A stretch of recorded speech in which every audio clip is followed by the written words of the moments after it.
লোকসভা নির্বাচনের আগে আবারও বোমা উদ্ধার মুর্শিদাবাদে। মুর্শিদাবাদ জেলার বড়ুইয়া থানার গ্রামশালিকা গ্রামের মাঠে উদ্ধার 11টি তাজা বোমা।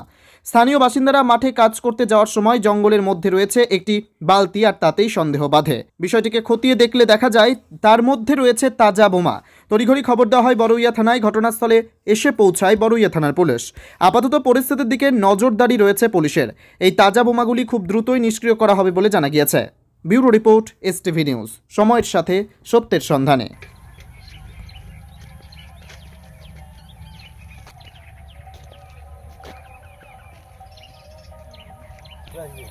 বিরাট আতঙ্কে ভয়ে মাঠ আসতে পারছি না, কাজ করা মুশকিল আমাদের। সামনেই তো লোকসভা নির্বাচনের আগে এইভাবে বোমা উদ্ধার, নির্বাচন কি সঠিকভাবে বা শান্তিপূর্ণভাবে হবে মনে করছেন? সঠিকভাবে যদি পুলিশ প্রশাসন তবে হবে, পুলিশ প্রশাসন না করলে কী করে হবে? কি নাম আপনার? আমার নাম আবু হাসনাত।